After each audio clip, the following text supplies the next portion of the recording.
नमस्कार, मैं आशीष सिंह जॉब मंत्रा में आप सभी सम्मानित साथियों का स्वागत करता हूं। साथ ही साथ उम्मीद करता हूं कि आप सभी लोग स्वस्थ होंगे और पढ़ाई लिखाई की शानदार प्रक्रिया भी जारी होगी। तो आइए सभी लोग हम लोग आए हैं, चूंकि हमने बातचीत किया था कि आज के जो प्रश्न रहेंगे वह आपका स्थल मंडल से शुरुआत रहेगी, जिसमें आपको हर तरह के प्रश्न मिलेंगे।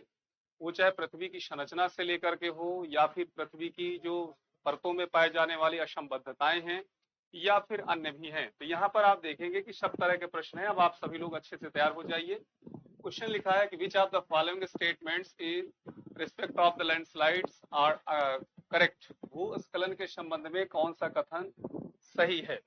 ठीक है, इसमें लिखा है दीज अगर only the gentle slope during rain. ये केवल बारिश के दौरान धीमी ढलानों पर होते हैं। ठीक है, ये केवल बारिश के दौरान धीमी ढलान में होते हैं, ये लिखा हुआ है। दूसरा है the generally occur in clay rich soil. ये आमतौर पर चिकनी मिट्टी में होते हैं। ठीक है, और इसके बाद लिखा है भूकंप भूस्खलन को प्रेरित करते हैं। एक नीचे दिए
हाँ, सभी लोग बताएं क्या मेरी आवाज सभी लोगों तक पहुंच रही है? एक बार सभी लोग बताने का प्रयास करेंगे।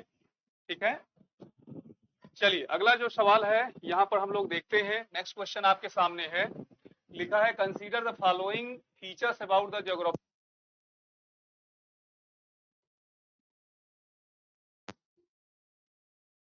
यहाँ पर एक खड़ी पहाड़ी ढलान से गुजरते हुए बर्फ और हिम के बहते प्रवाह।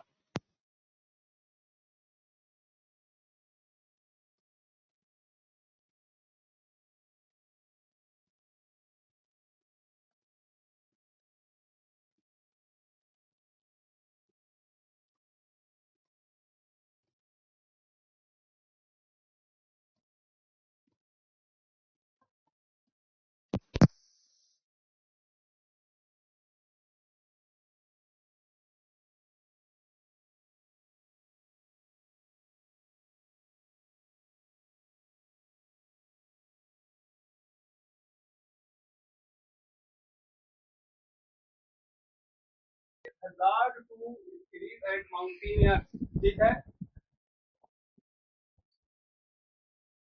हाँ, इसके बाद देखिए स्कीयर और पर्वतारोहियों के लिए खतरनाक है। अब आप ही बताइए आज के जमाने में, ठीक है, लैंडस्लाइड बहुत ज्यादा हो रहा है।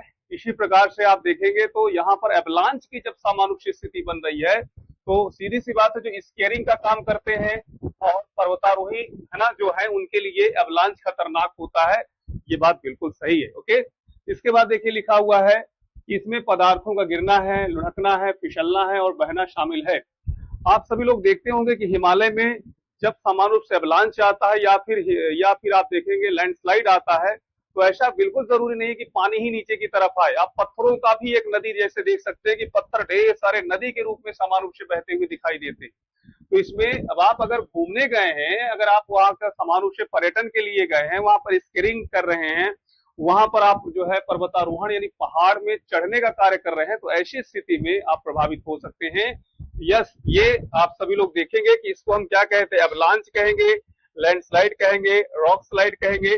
तो ध्यान दीजिएगा, यहाँ बहते हुए बर्फ की बातचीत यहाँ पर हो रही है, इसलिए इसको आप अवलांच कहेंगे, हिमस्खलन जिसे कहें। ओके, बर्फीला तूफान भी इसे हम समान रूप से कह सकते हैं। अगला सवाल है आपके सामने, देखिए क्वेश्चन है, which one of the following is likely to be the most prevalent form of the weathering in hot tropical desert areas. उष्ण कटिबंधीय रेगिस्तान क्षेत्रों में निम्नलिखित में किस प्रकार का अपक्षय सबसे अधिक प्रचलन की संभावना है? क्या मैकेनिकल है या फिर केमिकल है या बायोलॉजिकल है या फिर लीचिंग है? सभी लोग बताने का प्रयास करेंगे कि जो उष्णकटिबंधीय, अब उष्णकटिबंधीय का मतलब हो गया कि ये हॉट सैंडी डेजर्ट होंगे, हॉट सैंडी डेजर्ट्स होंगे, ये चीज आप लोगों को याद रखना है। और इसमें सहारा हो गया, इसी प्रकार से थार डेजर्ट हो गया, सोनोरन हो गया, अटाकामा हो गया, कालाहारी हो गया, इस प्रकार के डेजर्ट समान रूप से शामिल होते हैं। अब साथियों बताइए कि इसमें किस प्रकार का समान रूप से वेदरिंग की कंडीशन होगा, और मैं उम्मीद करता हूं कि आप सभी लोग बहुत अच्छे तरीके से इसको बताने का प्रयास करेंगे। चलिए भाई बताइए सभी लोग क्या होगा इसका राइट आंसर, और उम्मीद करता हूं कि आप सभी लोग इसमें बताएंगे कि यहाँ पर आप सभी लोग मैकेनिकल वेदरिंग को देख सकते हैं, यांत्रिक समान रूप से वेदरिंग को देख सकते हैं। ठीक है, तो ए ऑप्शन को सभी लोग यहाँ पर बता सकते हैं। यांत्रिक, याद रखिएगा, यांत्रिक जो है अपक्षय के कारण आप जानते हैं कि बरखान, बालसन, ठीक है, या फिर प्लाया, यहां पर आपको ध्यान देना है, या फिर प्लाया, ठीक है, इस प्रकार की समान रूप से भू आकृतियां बन सकती हैं। तो ए विकल्प को क्या आप सभी लोग सही कर रहे हैं? ए विकल्प इसका राइट आंसर बनेगा। ठीक है, आइए अगले सवाल की तरफ बढ़ते हैं। अगला सवाल आपके सामने है, लिखा हुआ है, निम्नलिखित कथनों पर विचार कीजिए। ठीक है, rocks do not remain in their original form for long and undergo transformation. चट्टान लंबे समय तक अपने मूल स्वरूप में नहीं रहती और उनमें परिवर्तन होता रहता है। ये बात तो सही है, क्योंकि हमने चट्टान के विषय में आपको बता चुके हैं कि जो रॉक होते हैं उसके अध्ययन को पेट्रोलॉजी कहते हैं, पेट्रोलॉजी कहते हैं। और ये चट्टानें तीन प्रकार की होती हैं। एक आपका आग्नेय होता है, क्या होता है? आग्नेय होता है, ठीक है, एक आपका अवसादी होता है और एक आपका रूपांतरित होता है। तो चट्टानें वास्तव में हमेशा मूल स्वरूप में नहीं रहती हैं, ट्रांसफॉर्म होता रहता है। इसका उदाहरण भी आप देख सकते हैं कि जैसे चूना पत्थर है, चूना पत्थर है, आप सभी लोग जानते हैं, ट्रांसफॉर्म होकर के ये संगमरमर में बन जाता है, संगमरमर में बन जाता है। इसी प्रकार से कोयला हो गया, ट्रांसफॉर्म होकर के ये हीरे में बदल जाता है। तो बहुत से ऐसी चीजें हैं जिसको आप लोगों को यहाँ पर समझना है। तो पहला पॉइंट तो ये आपका सही है। दूसरा है, चट्टानों का रूपांतरण अपक्षय, अपरदन और कायांत्रित क्रिया के कारण होता है। अब आप सभी लोग बताइए, बहुत ही महत्वपूर्ण प्रश्न आपके सामने है और इसका राइट आंसर क्या होगा? तो आप बताएंगे दोनों चीजें सही हैं। सी विकल्प को सभी लोग सही करेंगे, सी विकल्प इसका राइट आंसर बनेगा। ठीक है, क्योंकि देखिए जो चट्टानें होती हैं उसमें वेदरिंग होता है, अपरदन भी होता है और रूपांतरण भी हो जाता है। तो यही आपका है बोथ ए एंड 1 एंड 2।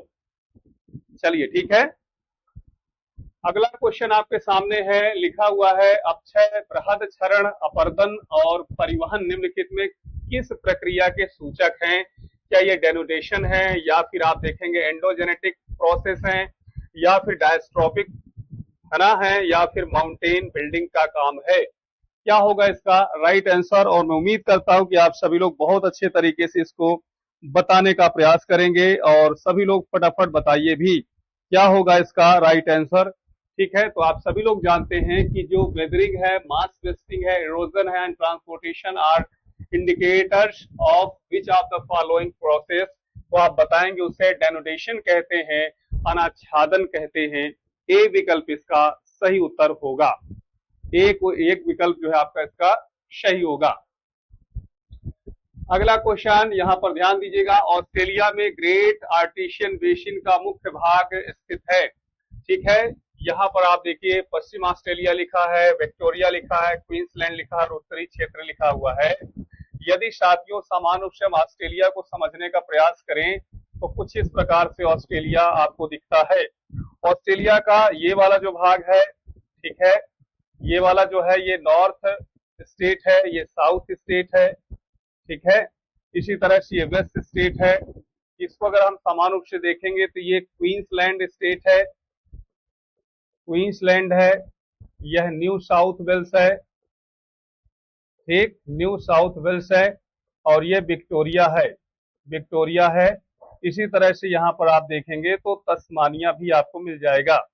अब ये कह रहा है कि जो पाताल तोल कुएं होते हैं या ऑस्ट्रेलिया का जो ग्रेट आर्टिशियन बेसिन है वह मुख्य भाग में स्थित है।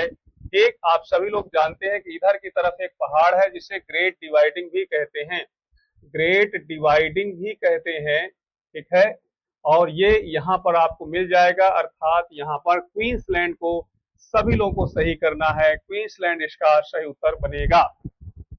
क्या बनेगा? क्वींसलैंड इसका सही उत्तर बनेगा। ग्रेट डिवाइडिंग भी आप देखेंगे तो क्वींसलैंड, न्यू साउथ वेल्स तथा विक्टोरिया जैसे राज्यों में फैला हुआ है, जो ऑस्ट्रेलिया का सबसे बड़ा पहाड़ माना जाता है।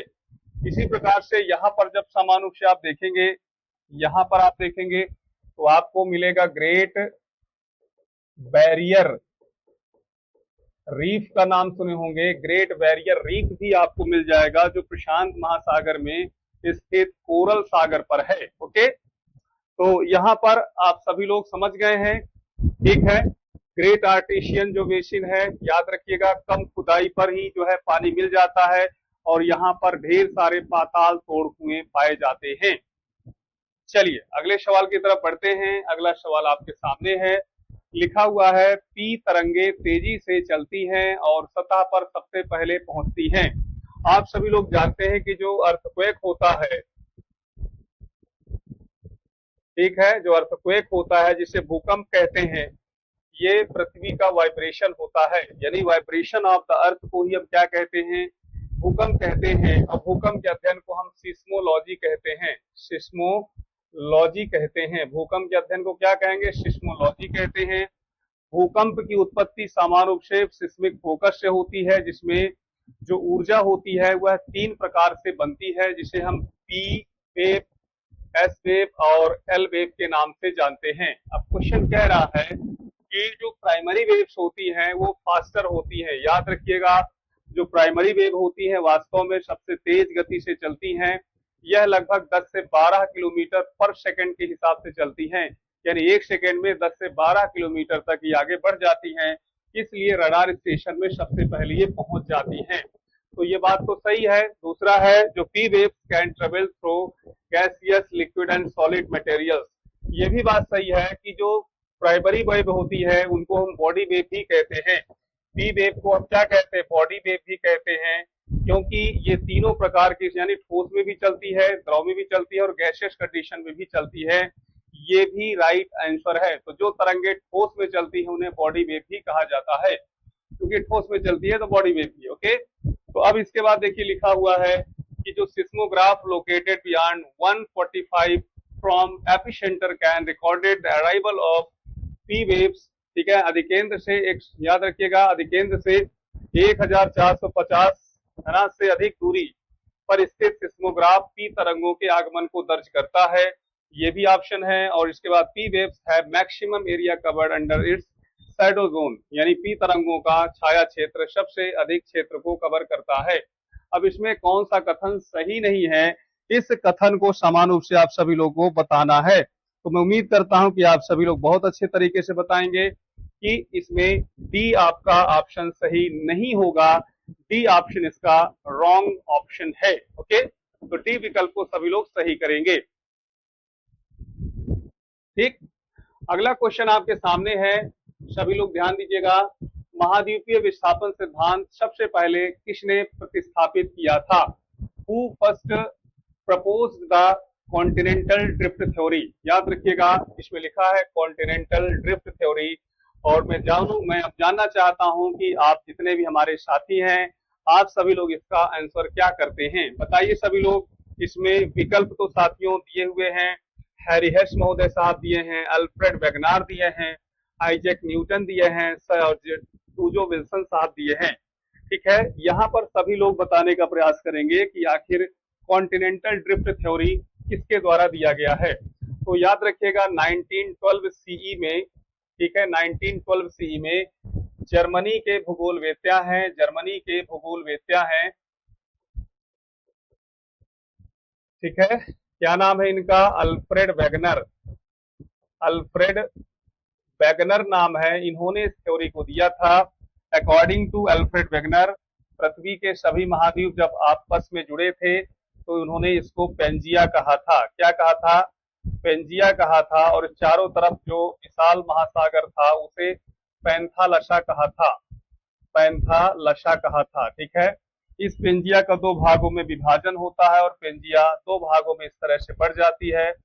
इसमें ये आपका अंगारा लैंड हो गया, ठीक है, और ये गोंडवाना लैंड हो गया, गोंडवाना लैंड हो गया, बीच में टेथिस सागर हो गया। ठीक है, अब प्रश्न यह है कि जो अंगारा लैंड है उसमें से कौन कौन से कॉन्टिनेंट अलग हुए? तो इसमें से नॉर्थ अमेरिका, ठीक है, यूरोप और एशिया कॉन्टिनेंट अलग हुए। इसमें से आप देखेंगे तो चार, साउथ अमेरिका, अफ्रीका, अंटार्कटिका और ऑस्ट्रेलिया। ओके, इस प्रकार से इस थ्योरी को 1912 ईस्वी में जिस महान भूगोलवेत्ता ने, जिस ज्योग्राफर ने इस थ्योरी को दिया था, उनका नाम है अल्फ्रेड वेगनर। याद रखेंगे साथियों, अल्फ्रेड वेगनर। ओके, और आप सभी लोग भी बता रहे हैं कि अल्फ्रेड वेगनर साहब हैं, ठीक है, दीपशिखा जी बता रही हैं पैंथालसा। इसको अगर हम ऐसे देखें, अकॉर्डिंग टू, है ना, great geographer of the Germany, ठीक है, अल्फ्रेड वेगनर, उन्होंने कहा था कि in previous time all of the continent make a single super continent that is called Pangaea, that was called Pangaea, and around the Pangaea the biggest water body called Panthalassa. ठीक है, in after some time Pangaea can be divided to major parts, Angara land and Gondwana land, and from Angara land three continents just like North America, Europe and Asia, and remaining part of the Pangaea means Gondwana land, है ना, separated four continents like South America, Africa, Antarctica and Australia. तो इस तरह से भी चीजों को आप समझ सकते हैं। ओके, तो हम लॉक कर रहे हैं बी ऑप्शन को, बी ऑप्शन को सभी लोग बताएंगे। अब चलिए अगला सवाल है, सभी लोग बताएंगे। लिखा है पृथ्वी की सबसे बड़ी टेक्टोनिक प्लेट कौन सी है? यहाँ पर आपको बताना which is the largest tectonic plate of on the earth है। पहली बात तो यह है कि जब हम प्लेट की बात करते हैं तो प्लेट शब्द का नामकरण टूजो विल्सन साहब ने किया था। क्या नाम था? टूजो विल्सन साहब ने प्लेट शब्द का नामकरण किया था। प्लेट टेक्टोनिक की बात करते हैं, प्लेट टेक्टोनिक की बात करते हैं, सिद्धांत का प्रतिपादन जिन्होंने किया था मोर्गन महोदय नाम है। ठीक है, मोर्गन महोदय समान रूप से नाम है। अब यहाँ पर यूरेशियन प्लेट सबसे बड़ी है कि अफ्रीकन प्लेट है कि पैसिफिक प्लेट है या फिर नॉर्थ अमेरिकन प्लेट है? क्या आप सभी लोग बताएंगे इसका सही जवाब? और मुझे उम्मीद है कि सभी लोग बताएंगे पैसिफिक प्लेट। ठीक है, सी विकल्प को सभी लोग सही करेंगे।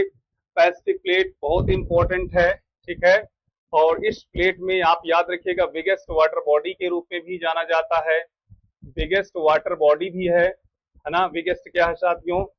बिगेस्ट वाटर बॉडी भी है, ठीक है, और इसका जो ट्रेंच है उसे हम मैरियाना ट्रेंच के नाम से जानते हैं, मेरियाना ट्रेंच के नाम से जानते हैं, या फिर इसी को चैलेंजर ट्रेंच भी कहते हैं। ठीक है, इस प्लेट का जो समान रूप से शेप है, आकार है, वह कैसा है, तो आप बताएंगे त्रिभुज के आकार का है। तो यहाँ पर सी ऑप्शन को सभी लोग सही कर दीजिए, सी ऑप्शन इसका राइट आंसर बनेगा। ठीक है, अगले क्वेश्चन की तरफ हम लोग बढ़ते हैं। अगला क्वेश्चन है, महासागरीय गर्त आमतौर पर किस प्रकार की प्लेट सीमा पर बनते हैं? Oceanic trenches are usually formed at which type of the plate boundary? क्या ये डाइवर्जेंट में बनते हैं, यानी अपसारी में बनते हैं, या फिर अभिसारी में बनते हैं, या फिर रूपांतरण में बनते हैं, या फिर हॉट स्पॉट पर बनते हैं? सभी लोग बताने का प्रयास करेंगे और मैं उम्मीद करता हूं कि आप सभी लोग बहुत अच्छे तरीके से बताएंगे। ठीक है, जितने भी हमारे साथी हैं सभी लोग बहुत अच्छे तरीके से बताएंगे। ठीक, महासागरीय गर्त आमतौर पर किस प्रकार की प्लेट सीमा पर बनते हैं, बताएं। 4 विकल्प आपके सामने दिए हुए हैं और उम्मीद करता हूं कि आप सभी लोग यहां पर बताएंगे कि इसमें डाइवर्जेंट भी लिखा है, इसी तरह से सबडक्शन जोन भी लिखा है, ट्रांसफॉर्म भी लिखा हुआ है। ठीक है, 4 विकल्प आपके सामने हैं। चूंकि जो हमारा प्लेट टेक्टोनिक होता है वह सामान्य रूप से आप जानते हैं कि 3 प्रकार का होता है। एक आपका अपसारी हो गया, एक अपसारी हो गया, दूसरा आपका रूपांतरण हो गया। ठीक है, तो इसमें अभिसारी प्लेट होगा, सबडक्शन जोन जिसे हम कन्वर्जेंट बाउंड्री भी कहते हैं। तो ध्यान दीजिएगा, महासागरीय जो गर्त होते हैं, चाहे वो आपका अटलांटिक का हो, चाहे पैसिफिक का हो, चाहे इंडियन का हो, चाहे आर्कटिक का हो, जो भी महासागरों के जो ट्रेंचेस होंगे वह समान रूप से किसके द्वारा बनेंगे, तो कन्वर्जेंट बाउंड्री के द्वारा समान रूप से बनेंगे। ओके, बताने का प्रयास करेंगे सब लोग। अगला क्वेश्चन आपके सामने है, सभी लोग फटाफट बताइए। इसमें लिखा है कॉनराड जो डिस्कंटिन्यूटी है किन 2 परतों को अलग करती है? कॉनराड डिस्कंटिन्यूटी साथियों सभी लोग जानते हैं कि ये हमारी पृथ्वी है और इसमें समान रूप से ये 3 लेयर हैं। इन 3 लेयर्स के अगर हम नाम की बातचीत करें तो आप सभी लोग जानते हैं, पहला क्रस्ट है, ठीक है, जिसे हम सियाल भी कहते हैं। दूसरा क्या है, मेंटल है, जिसे हम सीमा भी कहते हैं। ठीक, और तीसरा है जिसे कोर कहते हैं, जिसे हम निफे के नाम से जानते हैं। ये जो नामकरण है जिनके द्वारा दिया गया है उनका नाम है एडवर्ड स्वेस। एडवर्ड स्वेस का नाम सुने होंगे। एडवर्ड स्वेस महोदय साहब ने इस तरह से समान रूप से नाम दिए हैं। ठीक है, अब क्रस्ट मेंटल कोर ये तो आपको पता ही हो गया। तो क्रस्ट में जो ये डिस्कंटिन्यूटी पाई जाती है इसे कहते हैं कॉनराइड। क्या कहते हैं? कॉनराइड डिस्कंटिन्यूटी कहते हैं, जो ऊपरी, याद रखिएगा, ऊपरी क्रस्ट को, ठीक है, निचली क्रस्ट से समान रूप से अलग कर देती है। ठीक है, ये चीज है, तो ऊपरी क्रस्ट को निचले क्रस्ट से कर देती है। कॉनराइड यहाँ पर लिखा हुआ है, और ऊपरी क्रस्ट को निचले क्रस्ट से, अपर क्रस्ट को लोअर क्रस्ट से कर देती है। और मुझे पूरा भरोसा है कि आप सभी लोग ए विकल्प को बताएंगे। किस विकल्प को बताएंगे? ए विकल्प को सभी लोग बताएंगे।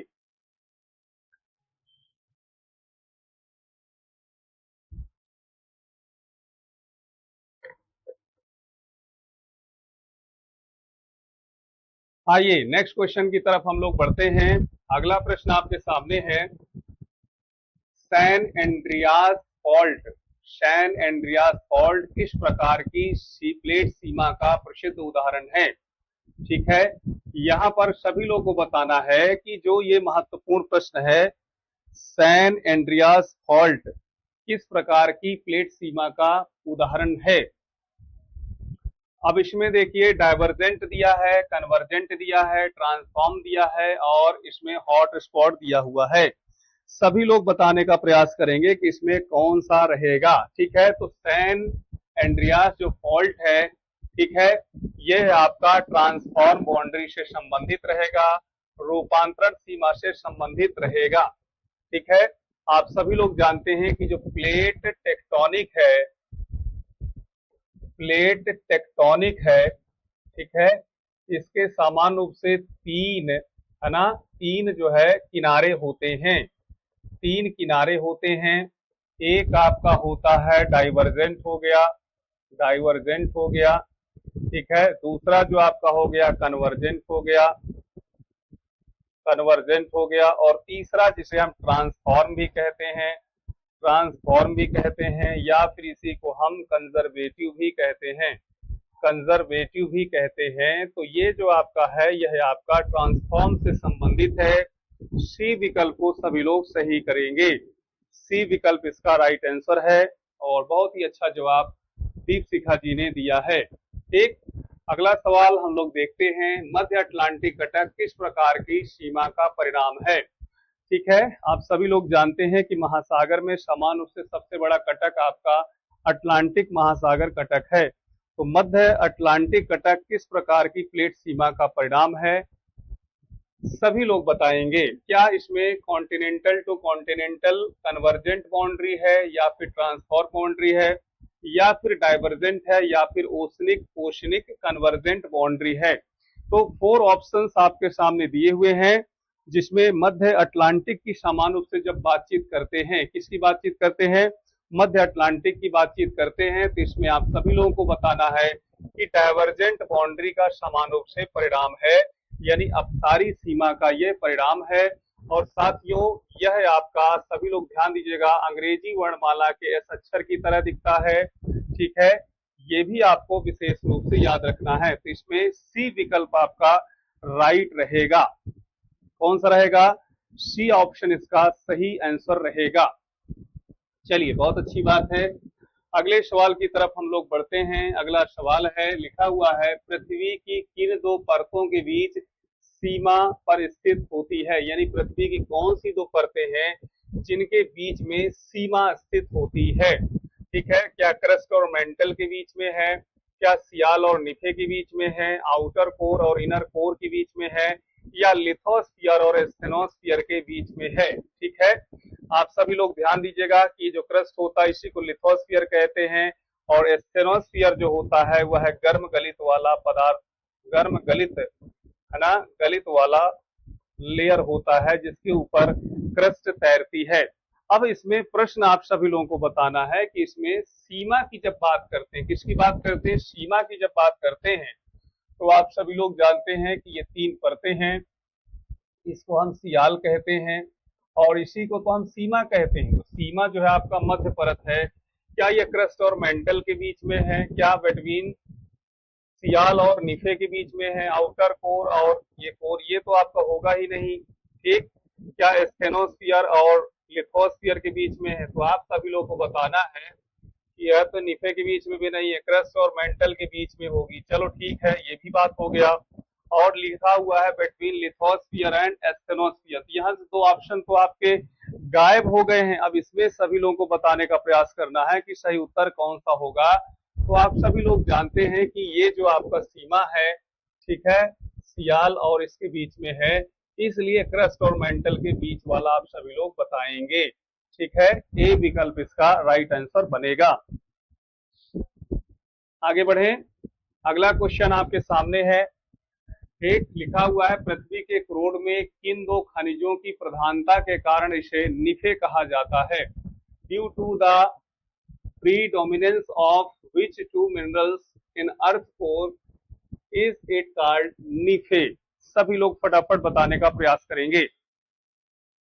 बताओ दीपशिखा जी, बहुत बढ़िया जवाब आप दे रही हैं और मुझे उम्मीद है कि आपको समझ में भी आ रहा होगा। ठीक है, पिंकी जी हैं, पिंकी जी आपका भी भैया स्वागत है और आपने भी बहुत बेहतर जवाब दिया है। तो आप सभी लोग एक बार बताने का प्रयास करें, सब कुछ क्लियर है, खूब मेहनत करिए, खूब आगे बढ़िए।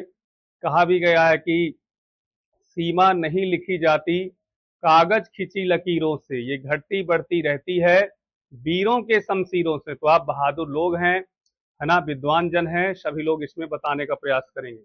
पिंकी जी का आंसर आ चुका है, बताएं।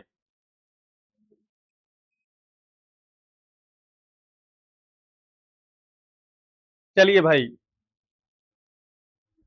ध्यान दीजिएगा, नीचे की बात हो रही है और आप सभी लोगों को मैंने जैसा कि बताया है, ये क्रस्ट मेंटल कोर वाला जो कॉन्सेप्ट है जिनके द्वारा दिया गया है एडवर्ड स्वेस नाम है। क्या नाम है? Edward Suez. इन्होंने सियाल, सीमा और नीफे की बातचीत की है, परतों में बांटा है। अब देखिए जो नीफे है, नीफे तो भाई सियाल तो यही हो गया, सीमा ये हो गया और नीफे ये हो गया। और इसका संबंध किससे है? कोर से है। क्या सिलिका और एल्युमिनियम इसमें भाई, इसमें तो निकिल और फेरियम पाया जाता है। निकिल हो गया, वह फेरियम पाया जाता है, फेरियम पाया जाता। फेरियम मतलब होता है लोहा। ओके, चलो भाई बताइए, क्या नाइट्रोजन लोहा? नहीं, इसमें निकिल और लोहा को सभी लोग सही करेंगे। और यहाँ लोहा को देखिए आयरन लिखा है, फेरस भी कहते हैं। तो डी विकल्प को सभी लोग सही करेंगे। डी विकल्प है ना, सही उत्तर होगा। ठीक, और मैं देख रहा हूं कि आंसर आपके बिल्कुल सही आए हुए हैं। दीपशिखा जी हैं, पिंकी जी हैं, दोनों लोग बताइए भैया कि निफे में कौन सी डिसकंटिन्यूटी पाई जाती है? निफे में कौन सी डिसकंटिन्यूटी पाई जाती है, हमको बताइए।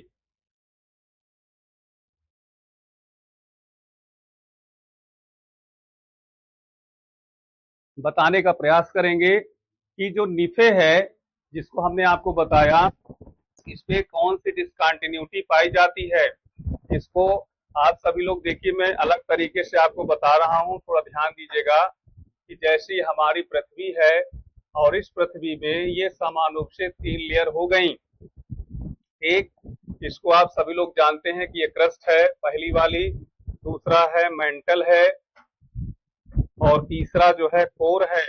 एडवर्ड स्वेस साहब ने इनको सियाल, सीमा और नीफे कहा है। क्या कहा है? नीफे कहा है। अब जब डिसकंटिन्यूटी की बातचीत करते हैं तो यहाँ पर आप सभी लोगों को याद रखना है, कॉनरायड है। ठीक, याद कर लीजिएगा, जो अपर क्रस्ट को लोअर क्रस्ट से क्या करती है? अलग करती है। इसी प्रकार से दूसरा है, इसे कहते हैं मोहो डिसकंटिन्यूटी, मोहो। अब ये मेंटल हो गया, इसमें ये कौन सा है? रेपेटी है। क्या है? रेपेटी है। अब जो रेपेटी है यह है अपर मेंटल को, ठीक है, लोअर मेंटल से क्या करेगी? अलग करेगी। ओके, इसी प्रकार से ये जिसे कहते हैं गुटेन वर्ग है, गुटेन वर्ग है, याद रखेंगे। अब ये कौन सी है? लेहमन है। क्या है? लेहमन है। तो ये आपका अपर कोर को लोअर कोर से अलग करेगी। यही तो मैं आपसे पूछ रहा हूं कि जो निफे है उसको 2 भागों में बांटने वाली सीमा कौन सी है, तो आप हमको बताएंगे। ठीक है, कि आप सभी लोग यहाँ पर लेहमन को बताएंगे, याद रखिएगा, लेहमन को बताएंगे। ओके, तो आप लोगों ने क्या जवाब दिया है? मैं देख रहा हूँ सिलिका और एल्युमिनियम सीमा हो गया, बहुत बेहतरीन। सिलिका और मैग्नीशियम हो गया सीमा के लिए, बहुत बेहतरीन। निकिल एंड आयरन हो गया। लेकिन मैंने डिसकंटिन्यूटी जब आपसे पूछा तो पिंकी जी ने जवाब दिया कि लेहमन होगा। और ये देखिए पिंकी जी, देख लीजिए, है ना, आंखों में बिल्कुल फोटो जैसे खींच लीजिए कि यही होगा, और आपका उत्तर पूरा सही है। और आप सभी लोग इसको जरूर याद कर लीजिए। ठीक है, आगे बढ़ते हैं, अगले सवाल की तरफ हम लोग मूव करते हैं। यहाँ पे लिखा है, पृथ्वी के चुंबकीय क्षेत्र यानी मैग्नेटिक फील्ड का निर्माण किस परत की गतिविधियों के कारण होता है? The earth magnetic field is generated by the activities of which layer? क्या क्रस्ट से होता है, मेंटल से होता है, इनर कोर में होता है, या फिर आउटर कोर में होता है? मैग्नेटिक की बात हो रही है, बताइए सभी लोग। ठीक, आप सभी लोगों के लिए फिर से ये डायग्राम बनेगा। ठीक, और ये जब डायग्राम बनेगा तो यहाँ पर देखिए लेहमन आ जाएगा। क्या हो जाएगा? लेहमन हो जाएगा। अब आपसे ये पूछ रहा है कि जो मैग्नेटिक वाला होगा, ठीक है, क्या ये होगा, क्या अपर कोर होगा,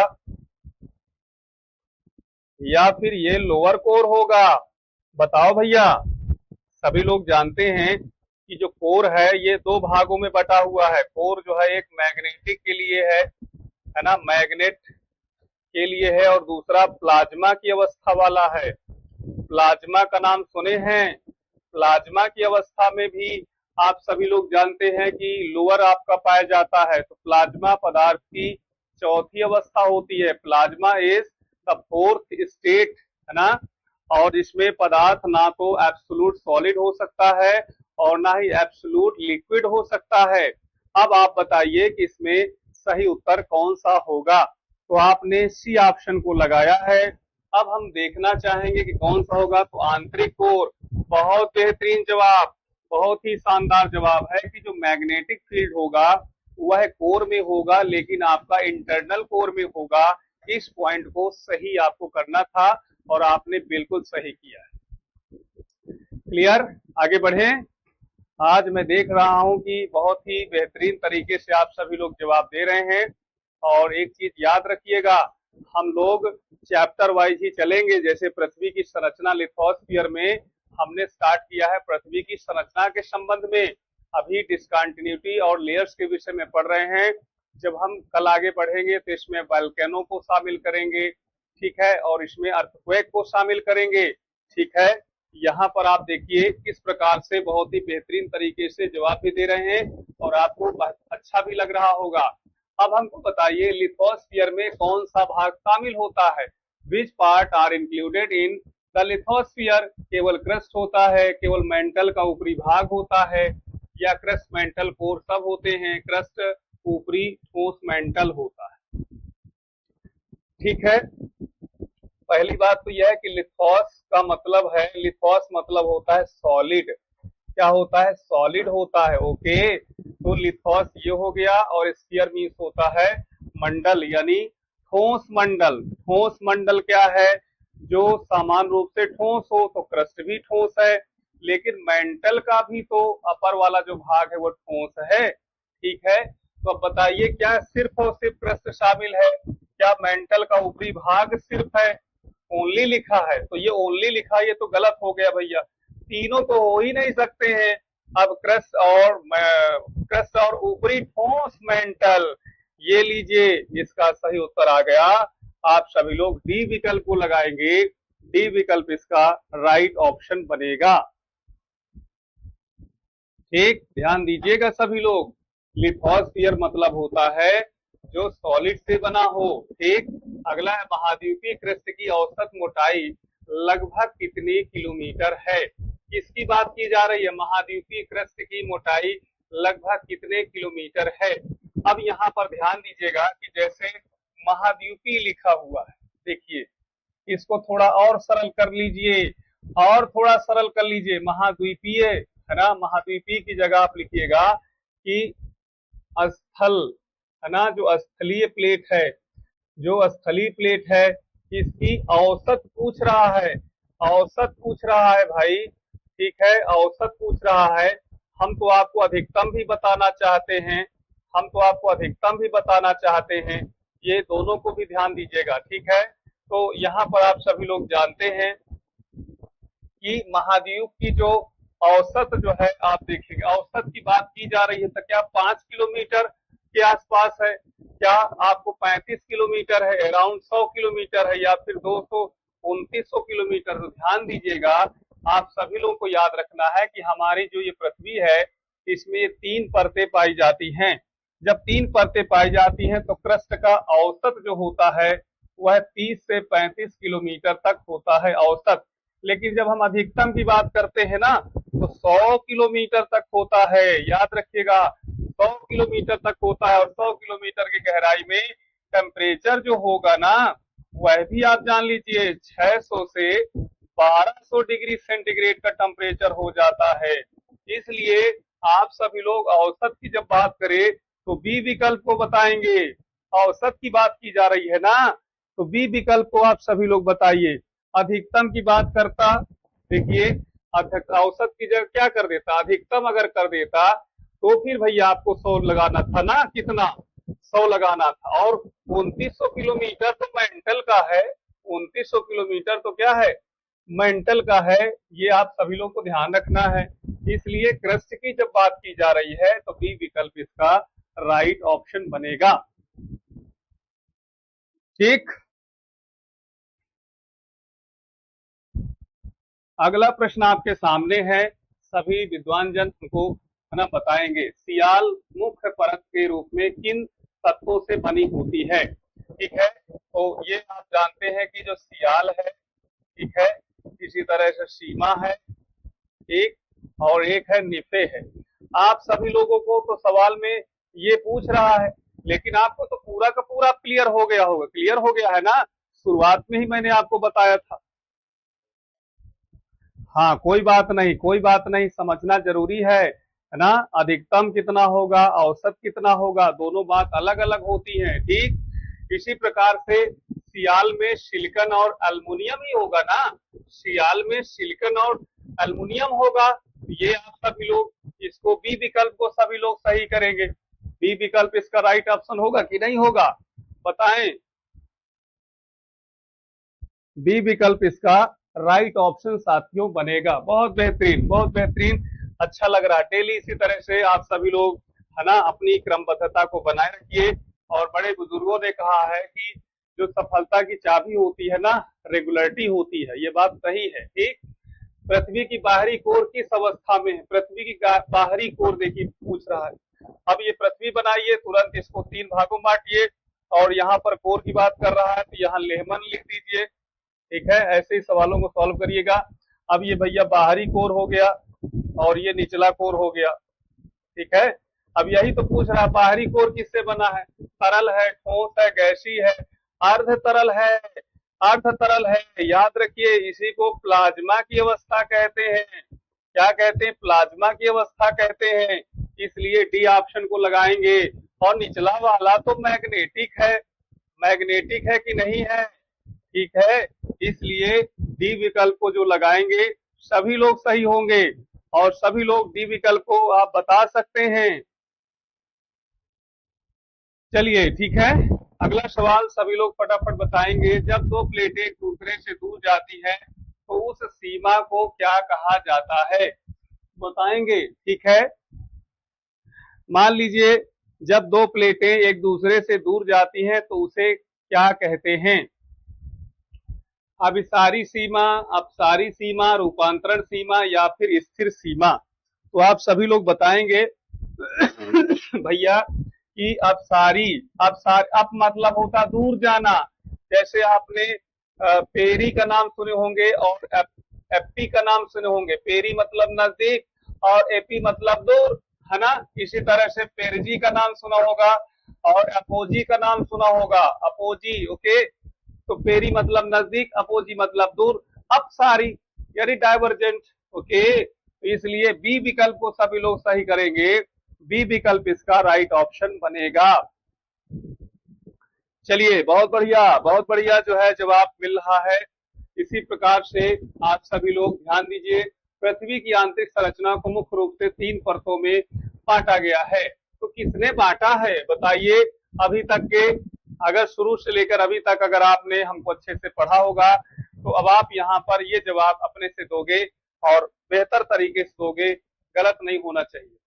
ठीक, अगर इसका जवाब आपने अच्छे से दे दिया तो हम भी मान जाएंगे कि जो रिजल्ट रहा 100% आपने बेहतर किया आज। ठीक है, बताओ भैया सभी लोग। अब इसमें होम्स महोदय हैं, डेली महोदय हैं, स्वेस महोदय हैं, न्यूटन महोदय हैं। याद रखिएगा, मुझे याद है कि मैंने बताया था आपको, 2 बार तो मैंने बताया ही था कम से कम। तो इसमें आप सभी लोग बताएंगे कि एडवर्ड स्वेस होंगे, एडवर्ड है ना स्वेस होंगे। तो स्वेस ये है ना भैया, स्वेस यही तो है। इसलिए सी विकल्प को सभी लोग बताएंगे, सी विकल्प को बताएंगे। मनु जी हैं, बी ऑप्शन को लेकर के चल रहे हैं।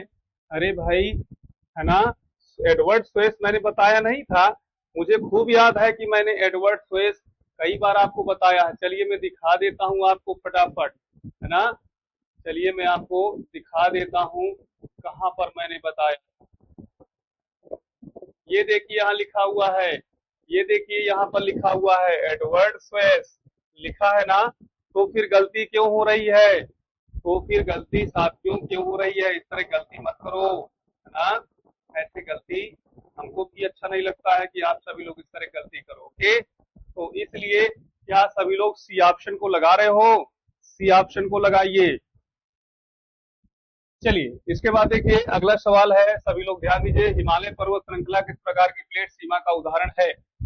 ठीक है, हिमालय की जब हम बात करते हैं तो आप सभी लोग जानते हैं महाद्वीपीय महाद्वीपीय वाला है। सी ऑप्शन को सभी लोग सही करेंगे, क्योंकि तिब्बतियन प्लेट और भारतीय प्लेट आपस में टकराती हैं तो महाद्वीप के ही पार्ट है, तो महाद्वीप टू महाद्वीप होगा। मोहुआ संतुलन किन दो मुख्य परतों को अलग करता है? तो क्रस्ट और मेंटल को अलग करता है, ये सीधी सी बात है। आप सभी लोग इसको बता सकते हैं, ए ऑप्शन को सभी लोग बता सकते हैं। ठीक है, और ये रहा आज का अंतिम सवाल, जिसमें लिखा है वह प्रक्रिया क्या कहलाती है जिसमें एक भारी प्लेट, है ना, दूसरी हल्की प्लेट के नीचे धस जाती है? तो बताइए, जब भारी प्लेट जो है, जैसे मान लीजिए प्लेट है, ये भारी है, और ये वाली साथियों प्लेट, ये वाली प्लेट हल्की है। ठीक है, ये भारी है, तो जो भारी प्लेट होगी वो महासागरी होगी, क्योंकि जो है 71% भाग पर आप देखेंगे महासागरों का विस्तार है। और महाद्वीपीय जो प्लेट होती है वो हल्की प्लेट होती है, क्योंकि इसका विस्तार मात्र 29% क्षेत्रफल पर भी है। अब जो दोनों टकराएंगी तो ये वाली चली जाएगी, अर्थात जो आपका भारी प्लेट होगी वो नीचे की तरफ चली जाएगी। ठीक है, कहाँ चली जाएगी? नीचे की तरफ इस प्रकार से चली जाएगी, और जो हल्की प्लेट होगी वो फोल्ड होकर के कुछ इस प्रकार से हो जाएगी, तो यहाँ पर पहाड़ बनेंगे। अब आप बताइए क्या होता है, उसको क्या कहते हैं? वह प्रक्रिया क्या कहलाती है जिसमें एक भारी टेक्टोनिक प्लेट दूसरी हल्की प्लेट के नीचे धंस जाती है?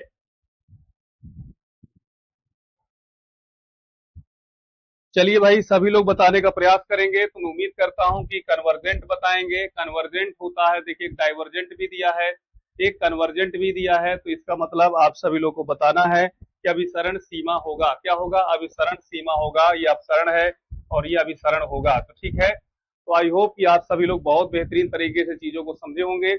अच्छा लगा हो तो जरूर एक बार सभी लोग थंब अप करेंगे, और कल मैं जिन टॉपिक्स को लेकर के आपके सामने उपस्थित हूँगा उसको आप सभी लोग ध्यान दीजिएगा। जो जो टॉपिक रहेंगे, ठीक है, एक आपका रहेगा अक्षांश, ठीक है, वह देशांतर से संबंधित रहेगा। ठीक है, देशांतर से संबंधित रहेगा। और दूसरा ज्वालामुखी से संबंधित रहेगा। इससे रहेगा ज्वालामुखी से संबंधित रहेगा। कल हम स्थल मंडल के इन दो टॉपिक को क्लियर करेंगे, और लगभग 25 क्वेश्चन आप सभी लोग अच्छे से करेंगे। ठीक है, खूब अच्छे से मेहनत करिए।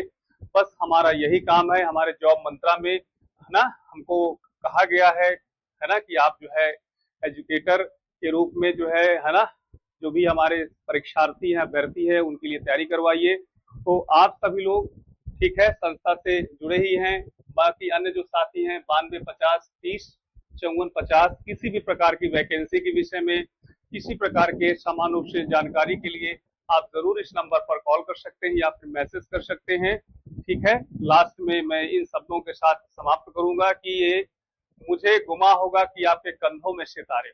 बहुत लाइन को समझिएगा कि मुझे गुमा होगा कि आपके कंधों में सितारे हों, वरना करोड़ों सितारों को रोजाना मैं आसमान में देखता हूँ। आप साथियों हमारे सुपरस्टार बने, खूब अच्छे से आगे बढ़े। एक शिक्षक के लिए उसके जो विद्यार्थी होते हैं उसके निजी पुत्र से बढ़कर होते हैं। अब इससे बड़ी बात नहीं की जा सकती है।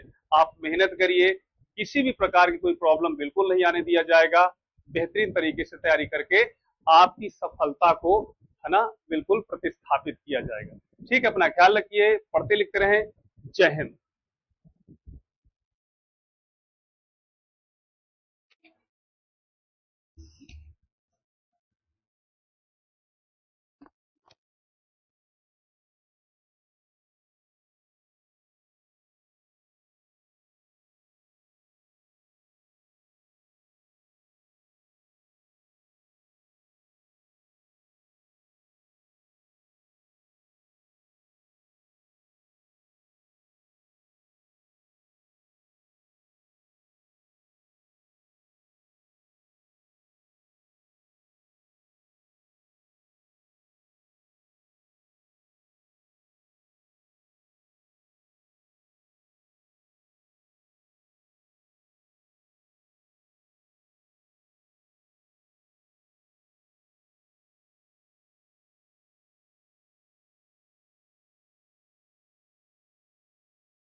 हाँ सर, क्लास ओवर हो गई थी,